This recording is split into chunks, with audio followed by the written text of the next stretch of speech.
Euh, Chers amis, bonjour. Voilà, je me retrouve dans un stand d'une société française dans la région parisienne, pas loin du château de Fontainebleau, 1A. Alors, comme vous pouvez le remarquer, il y a quelques cartes postales et on voit le nom de Air France et aussi bien que de quelques régions.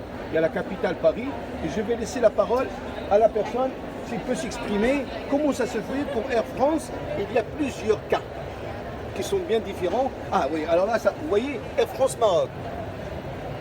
Donc il se peut que peut-être dans le passé, quand il y a la création d'une ligne aérienne, il y a une publicité qui va avec. Je laisse la parole aux professionnels. Bonjour. Bonjour monsieur. Oui, effectivement, Air France a une grande histoire dans la publicité. Ils ont fêté 90 ans l'année dernière. Ils ont fêté leurs 80 ans l'année dernière. Exactement, j'y étais. 1933, date de création de l'entreprise. Et depuis 1933, ils font appel à des illustrateurs, des peintres plutôt connus, pour faire des campagnes publicitaires liées aux destinations qui sont desservies.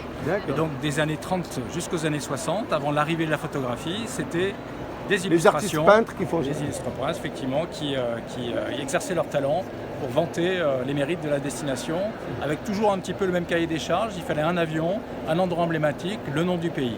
Et donc on retrouve effectivement, évidemment Paris, mais aussi l'Asie, l'Afrique du Nord, avec des très très belles destinations qui sont encore desservies aujourd'hui. Je vais vous poser une question à 1 euro. Là, on voit bien le Maroc et les monuments. Est-ce que vous pouvez me dire la tour, les deux tours que vous avez ici, c'est quelle ville? Alors, c'est forcément Marrakech avec la Koutoubia. Voilà, exactement, la Koutoubia, parce que la construction de la Koutoubia, c'était à la même époque que la tour Hassan à Rabat et aussi bien la Kheralda qui est en Séville, parce qu'il y avait un empire. Un roi qui avait le sud de l'Espagne et aussi bien le nord du Maghreb jusqu'au Soudan. Tout à fait. Merci monsieur pour ces informations et on peut les trouver dans les magasins un peu, dans les quartiers diplomatiques, dans les magasins de luxe. Cadeaux, déco, culturel, grands magasins, la Laissez-moi vos coordonnées s'il vous plaît. Bien sûr, Stéphane Tisser, à très bientôt. Au revoir. Au revoir. Alors je viens d'échanger avec le patron et le designer qui a créé cette boîte. Il s'avère que vous avez vécu au Maroc. Alors, dans quelle ville vous avez vécu au Maroc? À Marrakech, tout simplement. Quel quartier? Quel quartier? Guélis. Eh ben, ça, c'est le Champs-Élysées de la ville de Marrakech. Absolument, oui. Vous avez gardé des bons souvenirs, j'imagine. J'ai gardé des bons souvenirs. C'est le pays où sont nées mes deux filles. D'accord. Donc, oui, pour moi, c'est un formidable pays, beaucoup d'accueil, une population fabuleuse et une culture folle aussi. Très belle cuisine, très beau paysage. Et c'est quoi votre plat marocain préféré, s'il vous plaît? La tangia. Tangia, oui, Tangia c'est Marrakech. C'est typiquement la pastilla, Marrakech. le couscous, tout ça. C'est une recette conservée par les hommes. Et vous devez la connaître, effectivement, elle est secrète. Je ne peux rien dire de plus. Oui, d'accord.